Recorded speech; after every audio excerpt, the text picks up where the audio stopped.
You're listening to another episode of the Two Act Podcast. I'm your co host, Adi, and as always, I'm joined here with Jon.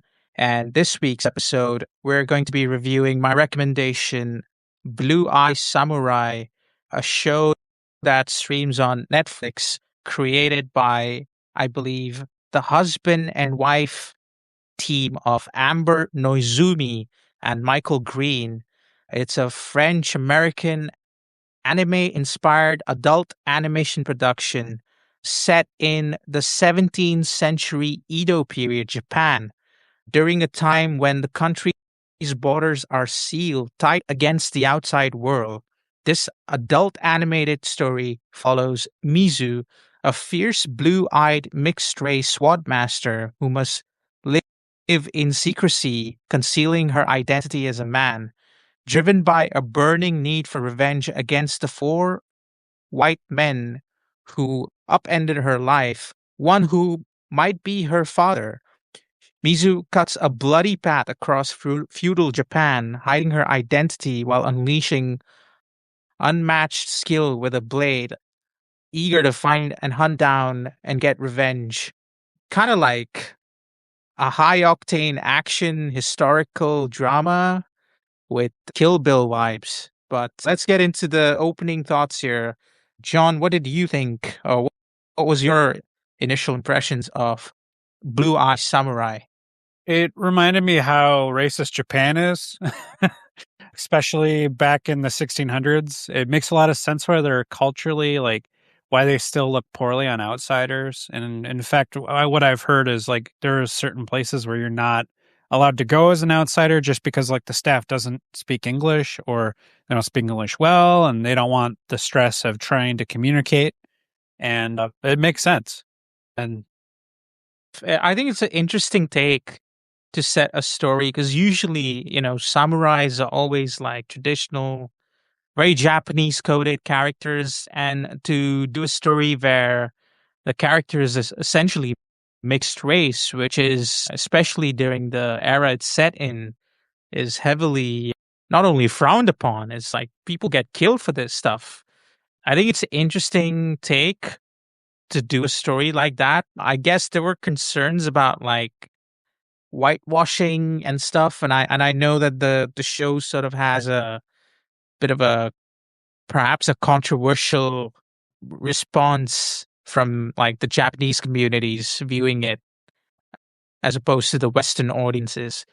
But I knew the show was good. Like I heard good things about it. It came out in 2023, streaming on Netflix, and I never really got around watching it, even though it was in my shortlist for the longest of times, until like I just read some news about the second season happening, and I was like, oh, might be a perfect time to watch it and review it just in time and see how it is. But my initial impressions were, I knew the show was going to be good, but I had no idea it was going to be like this mature and violent. Like that really caught me off guard a bit. And I really enjoyed that element. I really enjoyed how it pushed the bar compared to like shonen animes, because if you can't even really compare it to anime, it's anime inspired.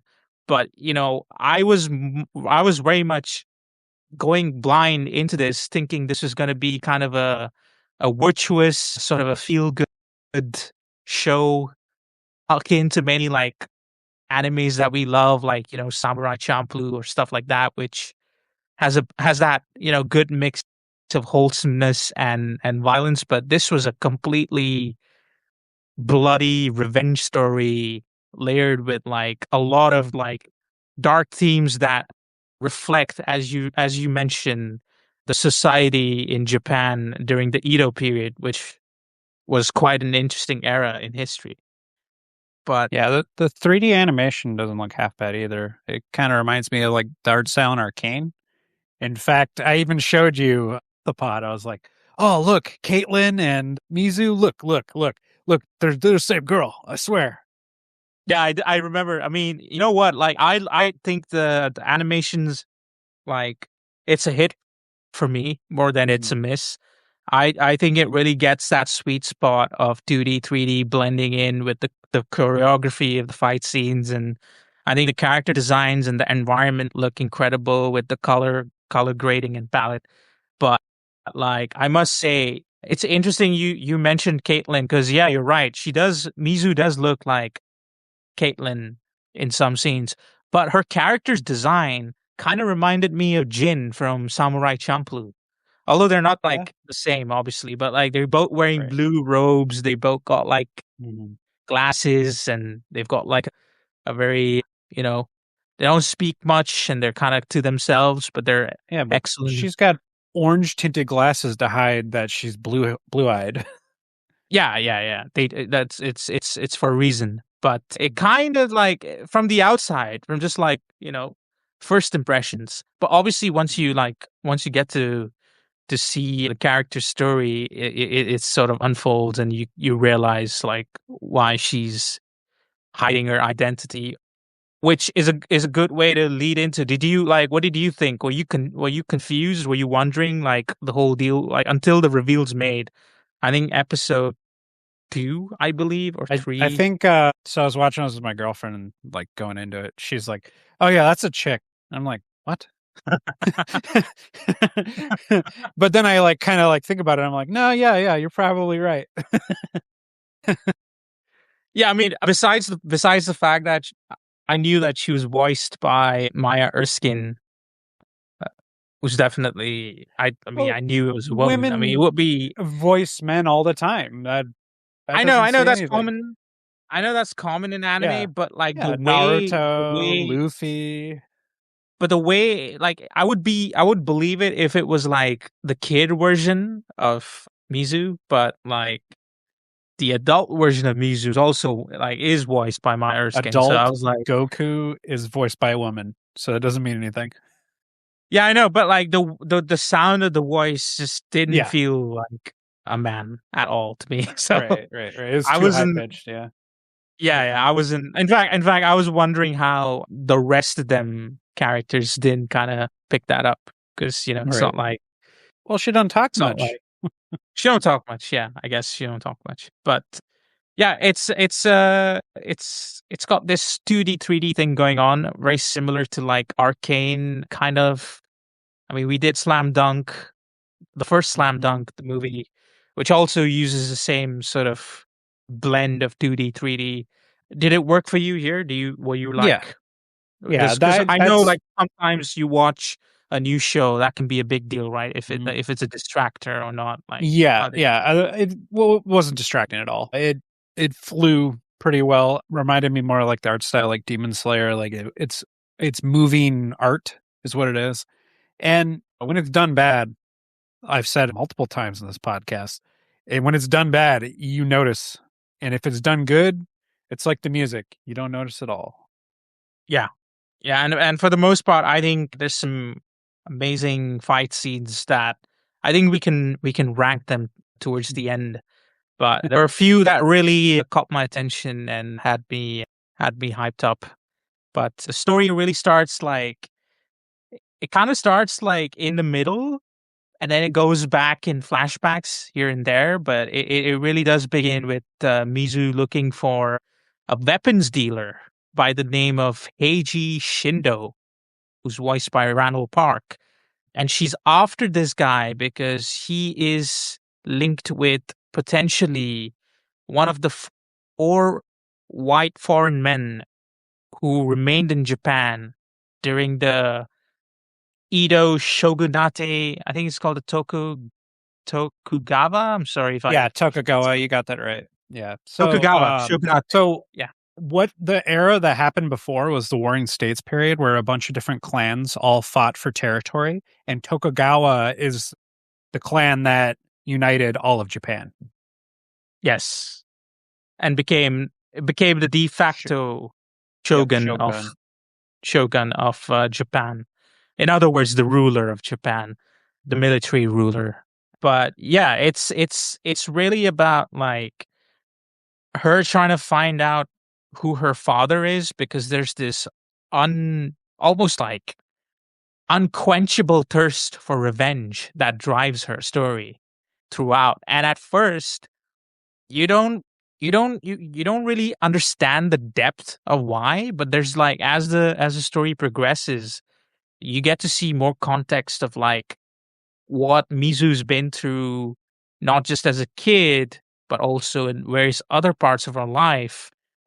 You know, from being like pretty much an orphan to not an orphan, but being disowned to like being adopted by a sword master, where she learns how to make swords, and then she decides to like become An yeah, she apprentice. becomes a apprentice to this swordsmith, and she learns how to like swordcraft, and until she wants to like break free and find She, out, because there's so much hatred about herself and how people perceive her, because she's mixed race, and mm, it's like everyone who looks at her instantly is they disgusted by her. they see her as an other. In Japan, it Yeah. was you'd see them as like a monster, like yokai.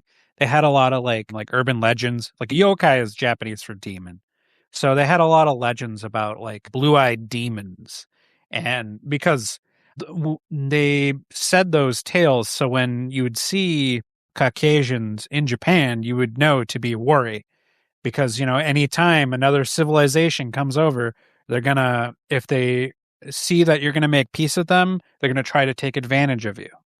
Yes. Yeah, there's always an ulterior motive. Hmm. And I guess that doubt and that sort of prejudice never really left, even though there were alliances with the outside world, primarily the British. But in this context, yeah, it's set in that era where, it's peaceful, as in Japan's not, in a war or anything, but there's a lot of bad people out there, and there's something brewing in the background, which is like I suppose a larger story that comes into play towards the end, second half.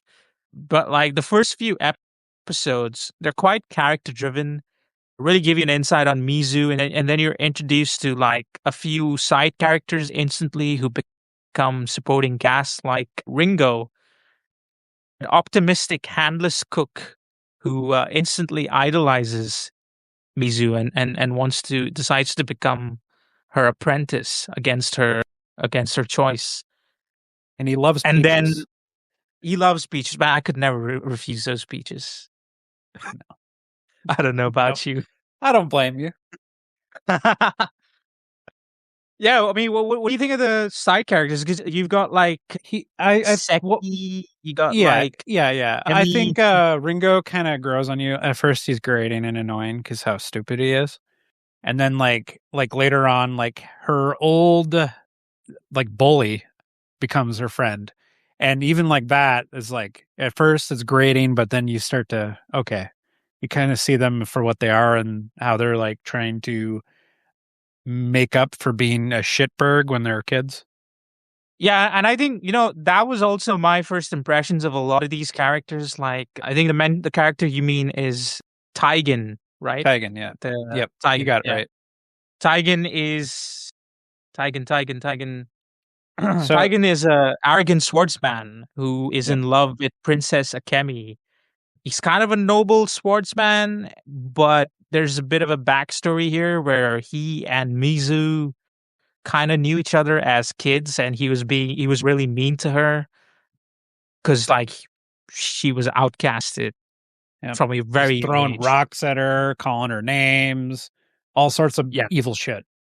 yeah, really, really dark shit. And at first, it's like all these characters, you know, they're all grating, and the backstory feels heavy to look at. But as it progresses, I really liked how it kind of like paid off within the episode's context, story Right. wise. Like it didn't feel like backstory that just was there to tell you why this character exists the way they are, but it kind of paid off into the present, which I liked, because I think otherwise it's a massive waste of time. Most of the time, it's kind of grating when you have backstory, which isn't really adding to the current events of the story. But like all these characters, because like Taigen and Ringo, they become prominent side characters. And then you've also got the swordsmith who adopts her. I think his name is Lord A.G. And you've got some other side characters like Princess Akemi, who has her own subplot. Uh, So annoying. Please delete that so annoying. subplot. Yeah. Please get rid of it. I don't care. If it's not Mizu's story, I don't care. That's how I feel. Yeah, I mean, it is kind of like she's not the most like likable character because she's Well, born she in a yeah, she's kind she's of in a born into bubble wealth, a silver spoon, and I don't feel any sympathy for her. Anything bad that happens to her, she deserves it. compared to Mizu, who's been through like literal hell. Literal hell, and she doesn't deserve that at all. Yeah, And yeah, she's yeah. just It's she's an gonna kill Bill interesting her way to the top. contrast on both sides of the table because obviously Mizu's not even considered Japanese. Like people don't even you Right. want to identify or recognize as one of their own. And then you got her, Princess Akemi, who's like literally a princess of the Tokunobu clan. And what's interesting is like, despite that, despite the differences in their social status, it still shows you how oppressive a time it was to be a woman during that era. And I think the show has a lot to say about that because her side of the conflict is mainly about, you know, either being married off to wealth to form an alliance with another clan, which is what her father wishes, Princess Akemi's, or the other option is literally becoming kind of a prostitute Yep. or someone's whore.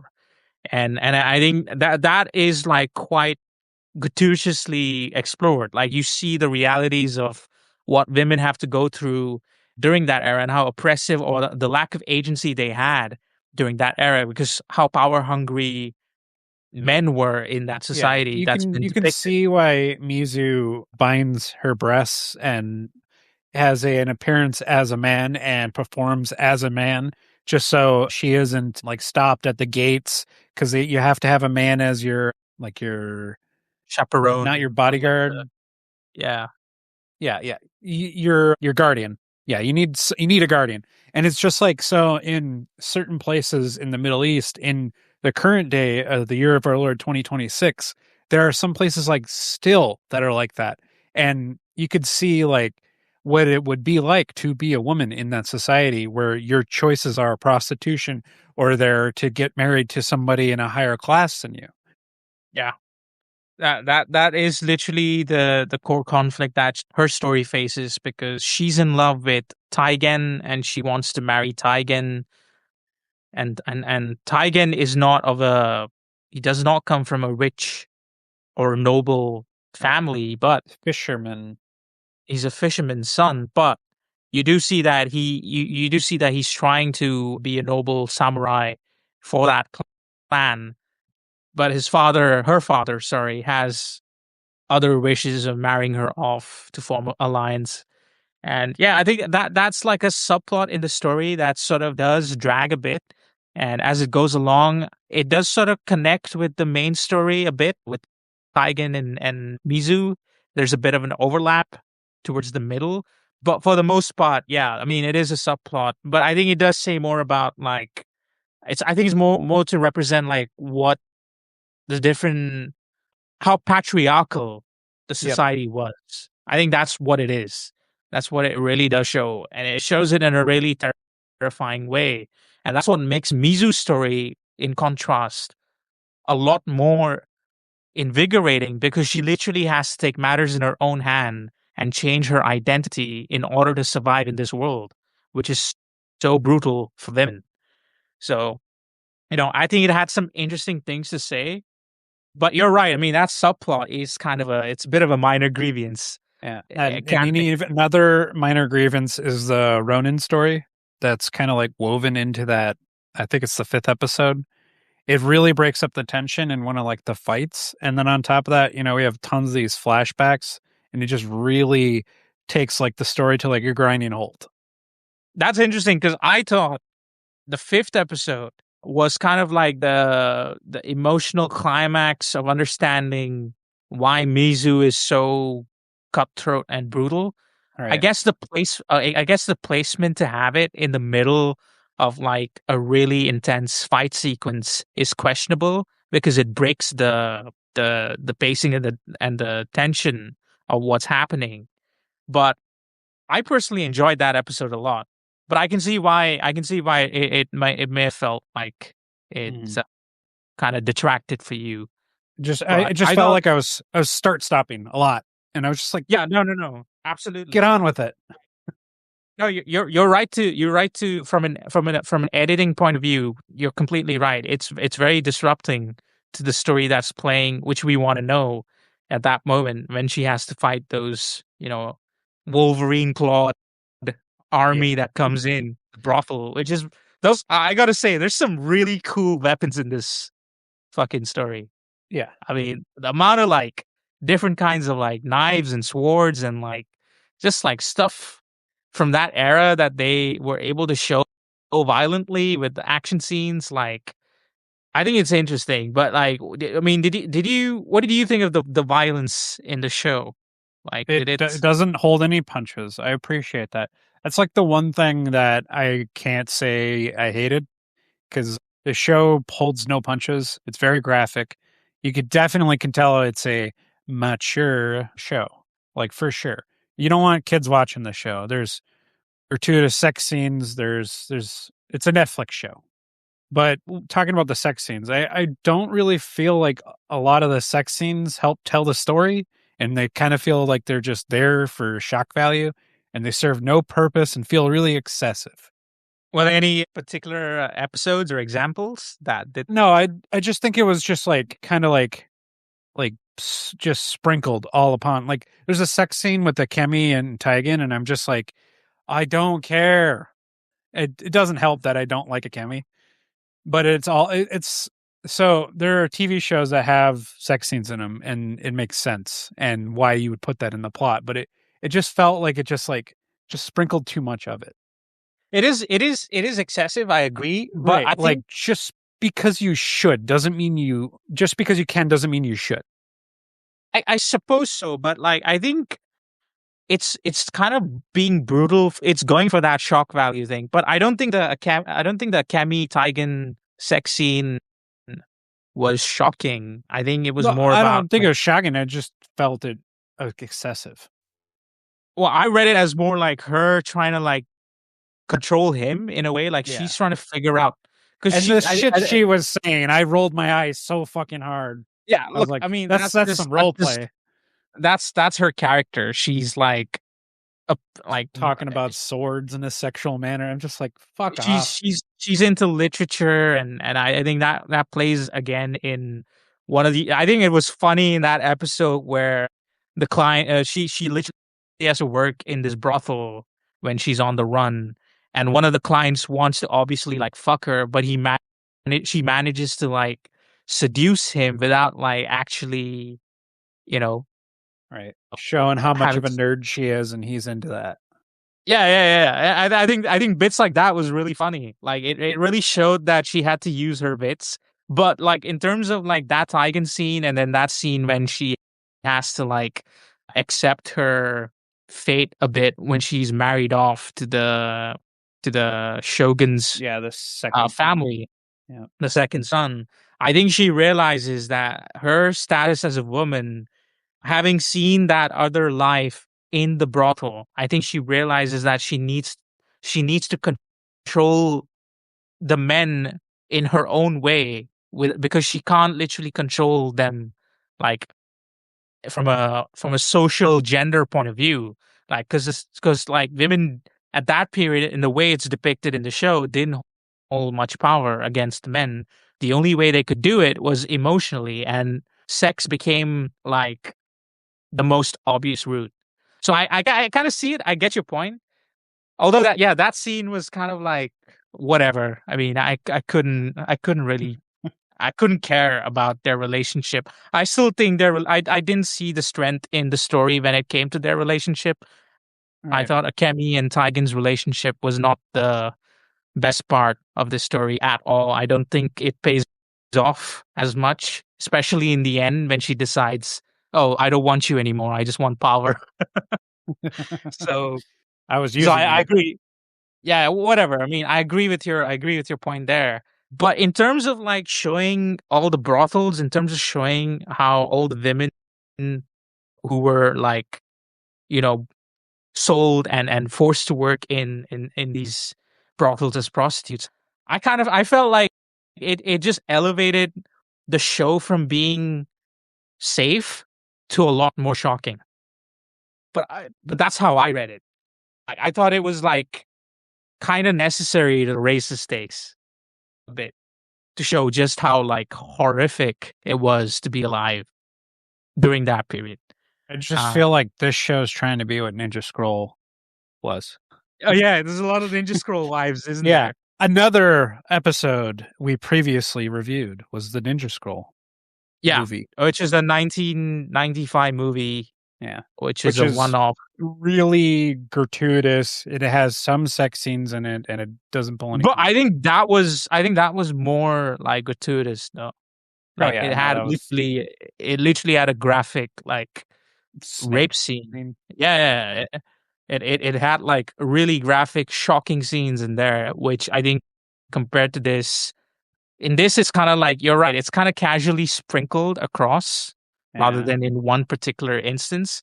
But I'm glad you brought it up because I think there's literally one scene where like her own father, Princess Akemi, her father, Lord Daichi, comes up and shows her like a sort of a playbook, sex positions, Yeah, yeah. Like it was and like Kama and Sutra. he's like yeah, You need imagine to learn like the 12 sex poses to be a good wife.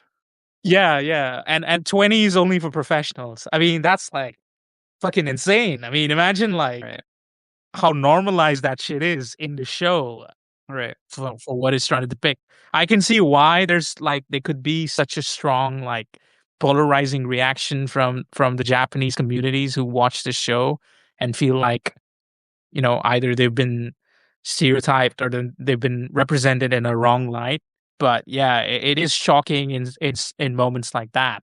But coming back to Mizu's story, like it starts off like with her trying to find Heiji Shindo, and then she just goes in like that Shindo dojo and fucks everyone up, and that's when like Taigen and Mizu He kind of have a. hits on Taigen. That's basically what happens.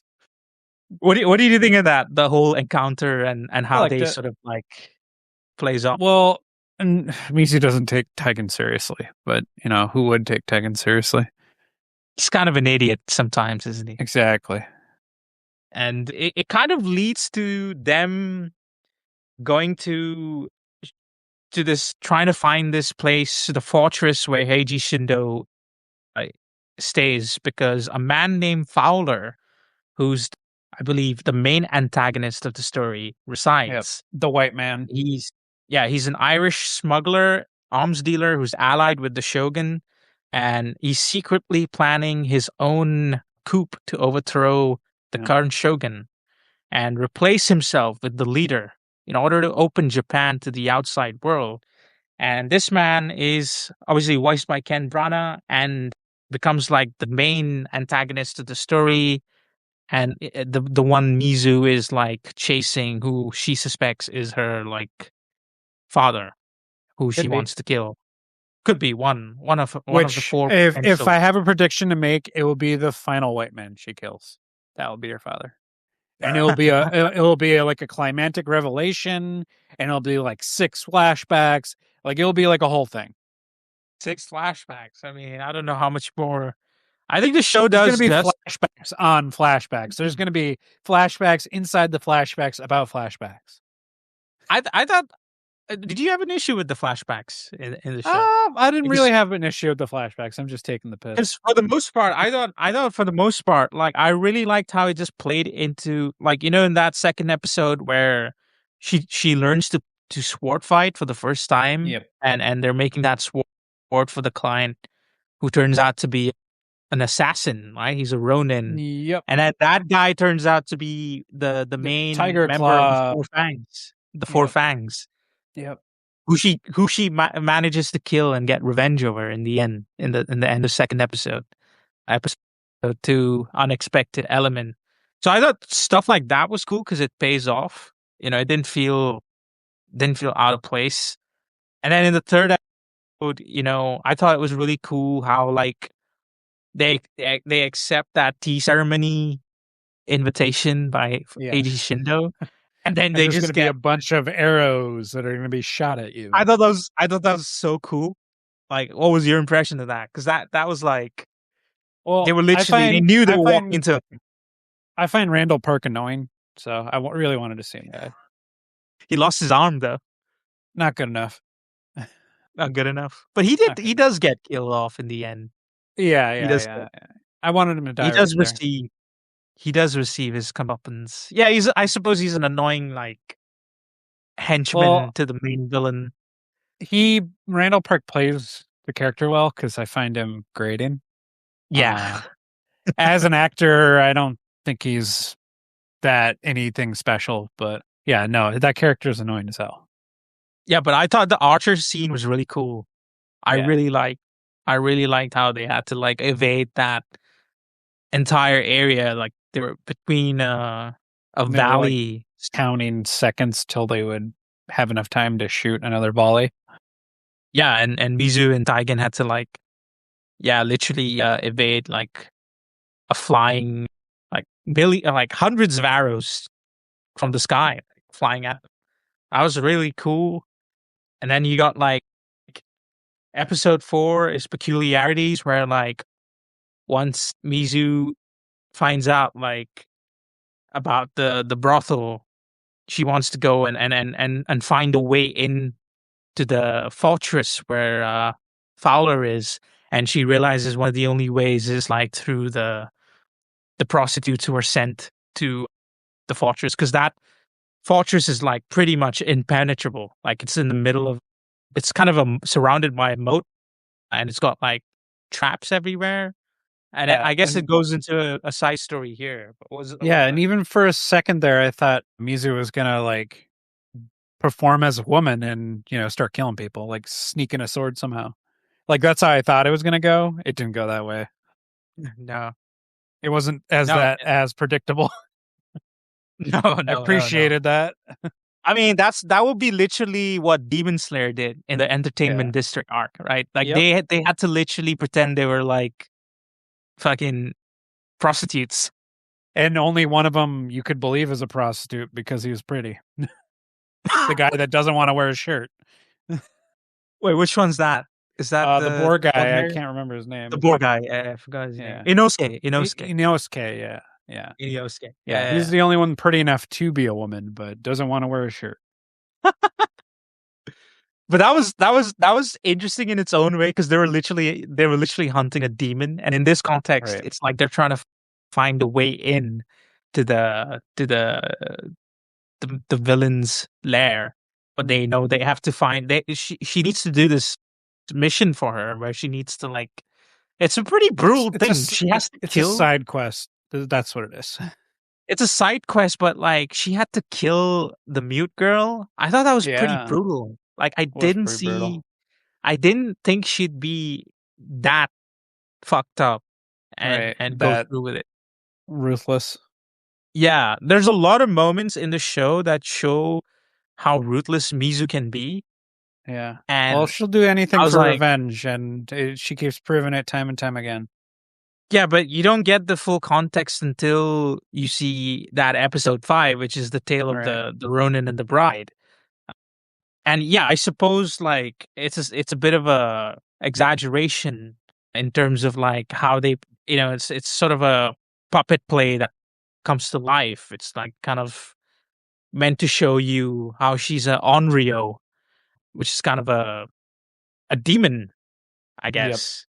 But like it shows that she actually did get married to a outcast Ronin, and she actually did live a peaceful life for a bit until, and she actually fell in love with this guy until like their love was poisoned by betrayal. And I guess this was the point where I actually did know who was like betraying who. Like, did you have doubts? Like, did you think it was the adopted the mother who was quote unquote the maid, or do you think All it was right. actually the husband who called I those? think it was the husband, but it is left in kind of ambiguous whether or not it was because even he says, "Oh, she sold you out," and then she's like, "Oh, he sold you out."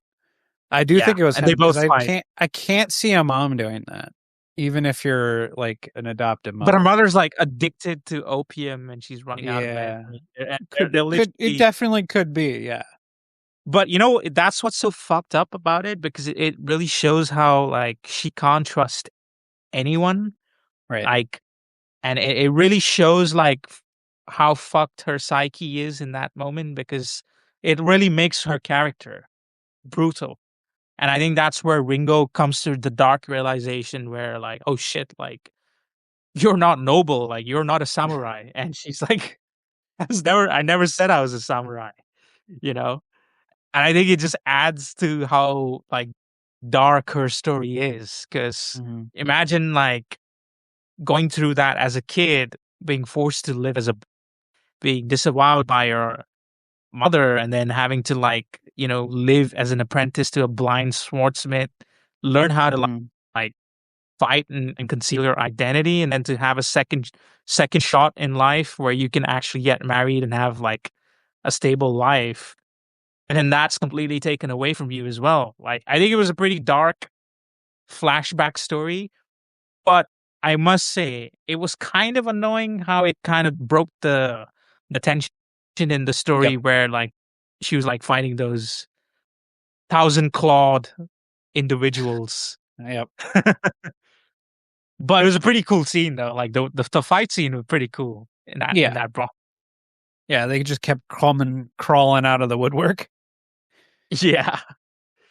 And then she even kills that boy who's scared. Like he's one of the I don't know if you clocked it. He's one of the clawed Yep, I bad did. guys. And Mhm. yeah, she literally shows like no mercy. She's like, Well, yeah, because he ratted her out.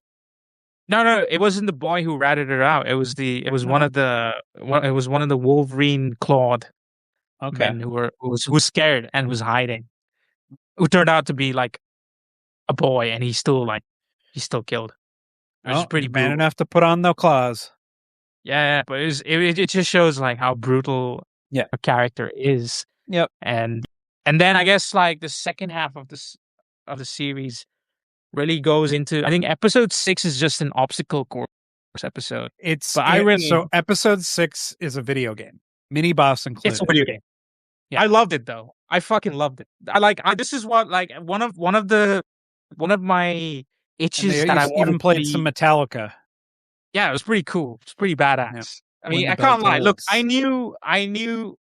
So going into it, I knew there's no way she reaches the boss and like manages to kill the guy. Because let's be honest, like it's only 6 episodes, still 2 more left.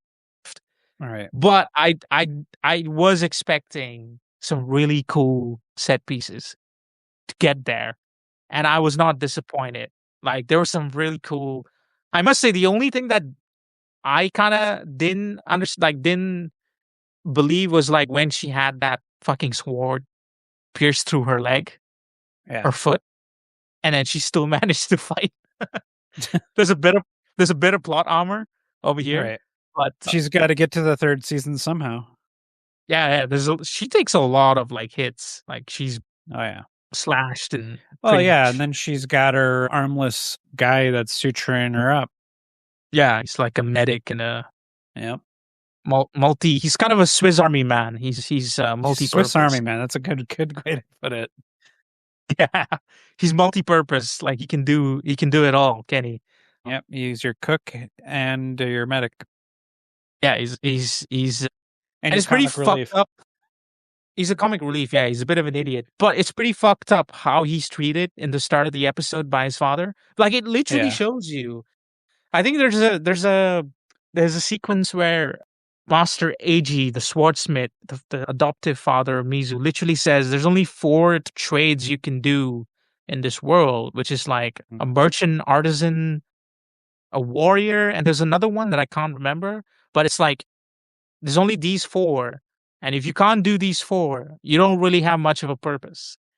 And it's kind of fucked up. Like if you look at it, like a guy like him who's handless, he's got a miserable life if he can't fit into those categories that's there for you. Like it just shows like how you have to like really fit into the roles required in the society of that time, or else you pretty much you're trash. You're just like Mm. tossed around, or you're treated like garbage. So I think the show does have a lot to say about stuff like that, which I found interesting to see as it went along. But coming back to episode 6, was it like was your overall impressions? Because like you said, it was just a video game episode. It's a video But game, and I'm along for the ride, but I'm also acknowledging, hey, this we're probably gonna get the follower confrontation in the final episode, and that's probably all what's gonna happen. That's in this is just what do you call it? Like a path to it. yeah, yeah, it's a path to it. I'm kind of glad that the story didn't have to end in that fortress, because that would be a bit of a bummer. All right. Like I'm glad that there was a bigger set piece for the final episodes, like a bigger story that was like etched into the main. But like that episode was just cool. It was just cool to see the monkeys with the flowers who drugged her, the crazy zombies, the Yeah, half that was brute. like a Pink Floyd like video. Yeah, the crazy like half breed zombies in the chambers, the big giant. Like there's some pretty cool sequences that I really enjoyed in that episode. Like I felt like they just wanted to do this like fan episode where they're like, let's go all out. And I apparently read that there was another rendition of this episode on YouTube, which is black and white and it has a different Oh, soundtrack, which they released as like a special episode. So that's pretty cool for people who may want to check it out. And then you got like episode 7, which I think kind of like breaks away. It's kind of the calm before the storm, where she realizes, oh, like, I can't do it on my own. But she and Taigen manage to like break out, and they go back to like their SWAT father's place. yep. And yeah, what was your impressions of that? Like the last 2 episodes? Meh. Ain't gonna give you a lot to work with. I thought it was very like satisfactory. It was satisfactory. Yeah. I Like didn't it I didn't just. I wasn't impressed by it. But what did you think of the Fowler story? Do you think that had enough weight to the antagonist? Because there's a lot of other subplots that start to like get more prominent as the story moves Yeah, in. I They I start don't to think I connect. really liked it. I thought it was kind of over the top. I'm evil bad guy with guns. Yeah, I but felt like it guns to didn't. the I don't sword. exactly. I don't think it like serviced the story as well as it could have. I think Like it in like what kind way? of. So I think like his overarching like coup d'état, his trying to kill the shogun, like all of that. I think that it doesn't like marry with Mizu's story. Like I feel like it's like a sidetrack. Like it's something that's happening at the same time, sure, but I don't feel like it like helps her story like progress at all. It sort of leads to like the main, like the bigger conflict, which is like the shogunate being like the coup to like Yep. overthrow the shogunate. And it leads into that vetting, right? Like that's where all of it connects, is like there's this massive vetting that's meant to take place with Princess Akemi getting married, and that's around when they plan to like attack the city, the palace, and like overthrow the regime or whatever. And I guess like the fact that he had to be hidden that long and plan all this while, I thought it was pretty accurate, though, that he was probably aware that there were going to be people like who he'd had to work with who were also planning to overthrow the shogunate, and then rat them out as well. Like that was a bit funny to see, like how he figured that out pretty quickly. But I honestly didn't have much of an issue with his character. I had more of an issue with like how his character doesn't get killed. Right. and and how he like manages to like he just gets caught hostage. I mean, caught captive in the end. But I guess it leads into that last episode where Taigen wants to go back to warn the shogunate. Princess Akemi realizes her father is like part of the whole The coup. the coup to like overthrow the shogunate, and Mizu knows that Fowler's gonna be there, so she wants to go there to get revenge. So there's like multiple things happening in that last episode. I thought it was like pretty cool for the most part. What was your impressions of the whole like massive war scene sequences? I liked it. A lot of guns being fired in a sword fight, and then you got the other guys shooting bows back at them. It definitely shows you like the technology difference between the British Yeah, and the Japanese at that time. Even though it's not the British Army, it's just some bastard that snuck in a bunch of he was an arms dealer, a smuggler. yeah, a bunch of guns that are rifles that you have to like put the gunpowder into, so it's not like a like a normal gun like nowadays. Yeah, yeah, it was like old school rifles where you had to like bolt in the Mhm. gunpowder and stuff like that. But yeah, they couldn't. I guess there's like a B story with like Eiji Shindo trying to like outsmart Fowler. He never manages to do it in the end. He has to like be complicit in his plans. And yeah, I mean, what did you think? Like, was it like did that last episode land for you? No. Oh, were you what was your I'm nitpicks? still hung up on the gratuitous sex scenes that it just tainted the whole show for me. Really that bad? Yeah, that bad. Yeah. There Uh, weren't there weren't really any in the last episode, if I'm not no, there mistaken. weren't. Thank God. No, it just like this show would have been like something I would have loved as a 14-year-old. I would have not shut up if the show came out when I was that young because it'd be something like I wasn't necessarily supposed to watch because it's mature, but I'm 14 and it's Netflix, and I don't think my parents would have had a parental lock on my Netflix. Yeah. Yeah, I can see why it would be like a crazy experience because it's like the show could just be another version where it could have just been more like PG-13, or it could have just had like, not that shocking level of like violence or sexuality. I personally don't have a problem with it because I don't see why people necessarily get so like worked up about it because it's in the end it's still like part of reality, and I think it's bold of the show to do that. It's kind of like Game of Thrones level sometimes. If you ever watch Game of Thrones, you'd know like yeah, there's some really like bold stuff in there which you wouldn't expect at first because you think, oh, it's just a fantasy show, but it gets brutal and Like Lord of the brutal. Rings. Yeah, but Lord of the Rings is like it's a different flavor. It's not about political power. It's more about Yeah, like mysticism and well, I haven't even watched Lord of the Rings in a while, so I don't right. even remember as well. But yeah, I mean, there was a lot of discussion on this though, on the Okay. amount of like dark, mature themes in this. So it does spark an interesting debate because there's some people who do feel strongly about it, and then there's some people who don't mind and are quite okay with it, or they think that it actually it reflects how shocking or how dark the story setting is. I think the last episode. So personally, because we know that there's a second season coming and the story's not finished, I suppose it works just fine. If it was like self-contained and like if it managed to wrap up its story in 8 episodes, I would say this is like masterpiece level good. If it was able to do it. But clearly, I think they want to explore the story more. There's still like a lot of like stuff they want to do.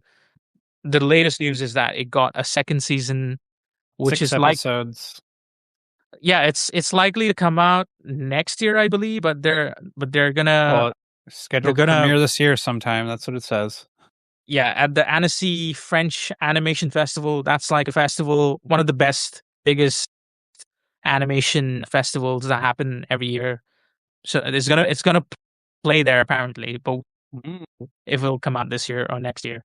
But I do want to say, like, this show critically was acclaimed. It swept the Annie Awards, which is the awards for animation, annual animation awards that occur in America. It won like multiple Annie Awards for editing, character animation, effects, best mature animated television, best edited, best writing. So yeah, it won a lot of awards. I think it even won an Emmy. It won the best.